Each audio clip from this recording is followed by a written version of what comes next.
အားလုံးမင်္ဂလာပါဒီနေ့sharing တစ်ခုကတော့ကျွန်တော်ဒီလေးလာနေသူများကွိုင်းစပတ်ပြီးလေးလာနေသူများအတွက်ဘေကနာမြတ်တော်ကိုမျှဝေမှာဖြစ်ပါတယ်ကျွန်တော်ဒီပတ်တဲ့အခါမှာအင်ဒိုအေရှီပေါ့တကောင်ခွဲသို့မဟုတ်နှစ်ကောင်သုံးကောင်အင်ဒိုအေရှီကိုဘယ်လိုခွဲမလဲကျွန်တော်ဒီမြင်တဲ့တည့်ရဲ့အချက်တွေလည်းရှိလို့မမြင်နိုင်တဲ့တည့်တဲ့အချက်ပါရှိပါတယ်အပြင်မှာကြည့်ပြီးတည့်တဲ့အချက်ရှိလို့မတည့်တဲ့အချက်လည်းရှိမှာဖြစ်ပါတယ်ခင်ဗျာဥပမာဆိုဒါကတော့တကောင်ခွဲပေါ့တကောင်ခွဲမဖြစ်နိုင်တကောင်ခွဲသို့မဟုတ်နှစ်ကောင်သုံးကောင်အင်ဒိုအေရှီဘယ်လိုခွဲမလဲပမာဆိုနေအပေါ်မှာကြည့်တဲ့ခါမှာကျွန်တော်ဒီအပေါက်ဘက်ကကြည့်လိုက်မယ်ဆိုတော့ဒီလိုပြည့်ရရှိလို့ရှိရင်ကျွန်တော်ဒီမြင်နေရမယ်ကိုးမြင်နေရမယ်ဆိုရင်တော့ AC လို့သတ်မှတ်လို့ရပါတယ်ဒါကပထမအချက်ပေါ့နော်ဒီ connection ပေါ်လေးကြည့်လိုက်တဲ့ခါမှာကျွန်တော်ဒီအပေါက်ကိုလှည့်ကြည့်တဲ့ခါမှာဒီမှာကိုးမြင်နေရတယ်ဆိုတော့ AC လို့သတ်မှတ်လို့ရမယ်ဒုတိယချက်ကတော့ capacitor တန်ဖိုးတူမှာဖြစ်ပါတယ်ခင်ဗျာ capacitor တန်ဖိုးတူတဲ့အခါမှာဘယ် capacitor တန်ဖိုးတူအောင်လဲ step capacitor တန်ဖိုးတူမှာဖြစ်ပါတယ်ခင်ဗျာ step capacitor ဆိုတာကတော့ကျွန်တော်ဒီ250ကို290 capacitor တန်ဖိုးတူတဲ့step capacitor တန်ဖိုးတူတဲ့ဟာကိုကြည့်ရမှာဖြစ်ပါတယ် capacitor ဒီဘက်တော့ဒီဘက်တော့မှာ capacitor တန်ဖိုးတူရဆိုရင် AC လို့သတ်မှတ်လို့ရပါတယ်ဒါဆိုအချက်နှစ်ချက်ရှိပါပြီတတိယချက်ကတော့ကျွန်တော်ဒီ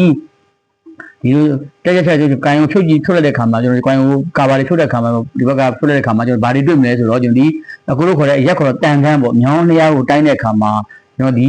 လေးလက်မကျော်ပေါ့လေးလက်မ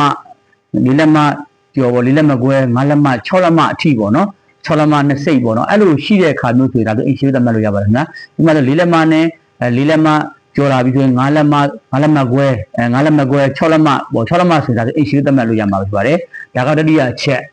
ဒီနံပါတ်4ချက်ကဘာကိုသိနိုင်လဲဆိုကျွန်တော်ဒီထဲမှာဆိုရင်ကျွန်တော်ဒီ coin ပတ်ဖူးတဲ့သူပေါ့ coin ပတ်တဲ့သူသိမယ်ဆိုရင်အတူတူရှိတယ်ဆိုရင်ဒီပတ်နေကြသူပေါ့ပတ်နေကြသူဆိုရင်သူက step coin ဘဟုတူဆိုရင် AC 1 coin ဘဟုတူဆိုရင် Indo ဒါဒီအချက်ကိုကြည့်ပြီးတော့ AC ခွင့်ပြုရတယ်1 coin ဘဟုတူဆိုရင် Indo step coin ဘဟုတူဆိုရင် AC ဒီအချက်လေးချက်ကိုကြည့်ပြီးတော့ဒီ Indo AC ပေါ့အိမ်ပြည့်အရက်ခေါ်ကျွန်တော်ဒီဝယ်တဲ့ဒီများကတော့အရော့အပြည့်လို့ခေါ်မှာဖြစ်ပါတယ်ဒီအဆိုတကောင်ခွဲအရော့တကောင်ခွဲအပြည့်ပေါ့ဒါကိုသတ်မှတ်ဖြစ်ပါတယ်Indo AC ဆိုရင်ကျွန်တော်ဒီဒါဒီအပြည့်ရောကိုသတ်မှတ်လို့ဖြစ်ပါတယ်ပထမတစ်ချက်အနေနဲ့ကျွန်တော်ဒီ connection box ကိုလက်ကြည့်တဲ့အခါမှာကျွန်တော်ဒီ6ပေါ်နေရဆိုရင်6ပေါ်6မြင်ရတယ်ဒီထဲမှာရှိတဲ့6မြင်နေရတယ် coin 6မြင်နေရတယ်ဆိုရင်6မြင်နေရဆိုဒါဒီအပြည့်လို့သတ်မှတ်လို့ရတယ် AC သတ်မှတ်ရတယ်6မြင်အောင် coin မြင်ရတယ်ဆိုရင်ဒါဆိုကျွန်တော်ဒီIndo လို့သတ်မှတ်လို့ရမှာဖြစ်ပါတယ်ပြီးရင် capacitor တန်ဖိုးတူ capacitor တန်ဖိုးတူတဲ့အခါမှာကျွန်တော် step capacitor တန်ဖိုးတူမှာဖြစ်ပါတယ်ခင်ဗျာတတိယချက်ကတော့ဒီထဲမှာရှိတဲ့မြောင်းလျားပေါ့အကိုခေါ်တဲ့တန်ကန်းပေါ့တန်ကန်းဒီကန်းတဲ့ခါမှာ4လက်မကွဲ4လက်မကျော်လာပြီပေါ့4လက်မကျော်လဲ5လက်မကွဲ6လက်မအထိဆိုရင်ဒါဒီ AC လို့သတ်မှတ်လို့ရမှာဖြစ်ပါတယ်ခင်ဗျာပြီးရင်တွေ့ကြုံရှိတဲ့လူကဘာတွေ့မလဲဆိုကျွန်တော်ဒီထဲမှာရှိတဲ့ 1 coin ဘိုးတူဆိုရင် Indo step coin ဘိုးတူဆိုရင် AC တခါလေကြတော့လေကျွန်တော်ဒီ